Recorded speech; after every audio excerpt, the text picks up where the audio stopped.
పైనుంచి ఎడతెగని వర్షం, చుట్టూ మహా ఉగ్ర రూపంతో దాల్చి ప్రవహిస్తున్న మున్నేరు నది, గుండెలు అదిరేలా ప్రవాహ ఉధృతి శబ్దం. ఖమ్మంలోని ప్రకాష్ నగర్ బ్రిడ్జి పైనే సుమారు 9 గంటల పాటు ప్రాణాలు అరచేతిలో పెట్టుకొని బిక్కుబిక్కుమంటూ సాయం కోసం ఎదురు చూశారు ఆ 9 మంది. వారున్న చోటికి ఎవరు వెళ్లాలన్నా సాహసమే కదూ. ఆ ఆలోచన చేసేందుకు కూడా భయపడే పరిస్థితులు.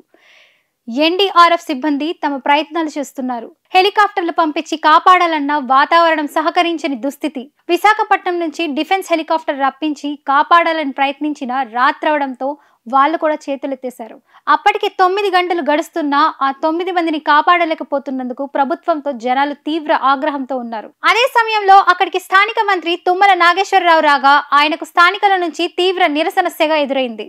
జిల్లాల్లో 3 మంత్రులు ఉన్న 9 గంటల పాటు 9 మందిని కాపాడలేకపోతున్నారంటూ ప్రభుత్వంపై తీవ్ర స్థాయిలో విరుచుకుపడ్డారు. వారిని సముదాయించే ప్రయత్నం చేసినా లాభం లేకుండా పోయింది. దీంతో చేసేదేమీ లేక మంత్రి అక్కడి నుంచి వెనుదిరిగారు. బ్రిడ్జిపై చిక్కుకున్న వారిని ఎలాగైనా కాపాడాలంటూ అధికారులకు మంత్రి తుమ్మల కీలక ఆదేశాలు జారీ చేశారు. అప్పటికి మున్నేరు గర్జిస్తూనే ఉంది. చీకటి పడింది. ఏం చేయాలన్నా చుట్టూ వరద, చింబ చీకటి అడ్డుగా మారాయి. అయినా అక్కడి స్థానికులు మాత్రం వెనుకడుగు వేయలేదు. ఆ 9 మందిని ఎలాగైనా కాపాడాలని నిర్ణయించుకున్నారు. తమకు తోచినట్టు జేసీబీలు తీసుకొచ్చి వారిని కాపాడాలని ప్లాన్ చేశారు.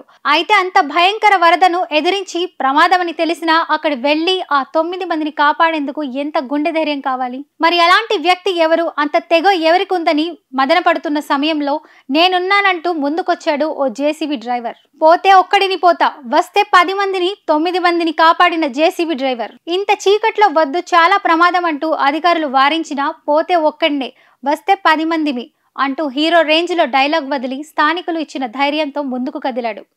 ఎంతో జాగ్రత్తగా వెళ్లి ఆ 9 మందిని సురక్షితంగా బయటకు తీసుకొచ్చి రియల్ హీరోగా నిలిచాడు. ఎప్పుడు లేనంతగా మున్నేరు వాగు పొంగుతోందని వాళ్ళు వీళ్ళంటే బ్రిడ్జి మీది నుంచి చూసొద్దామని వెళ్లి ప్రాణాలతో బయటపడతారా అన్న పరిస్థితి నుంచి 9 గంటల అనంతరం వాళ్ళంతా సురక్షితంగా బయటికి రావడంతో అందరూ ఊపిరి పీల్చుకున్నారు. ఆనందంతో కేరింతలు కొట్టారు. ధైర్యంగా వెళ్లి ఆ 9 మంది ప్రాణాలు కాపాడిన జేసీబీ డ్రైవర్ను అందరూ అభినందించారు.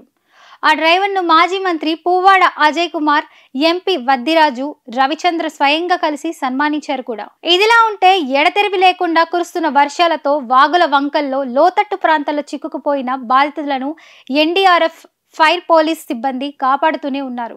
ఇలా తెలంగాణ వ్యాప్తంగా 2000 మందిని కాపాడినట్టు సమాచారం. ఖమ్మం, కోదాడ, సూర్యాపేట, మహబూబ్ నగర్ నిర్మించిన రెస్క్యూ ఆపరేషన్ లో చాలా మందిని రక్షించారు.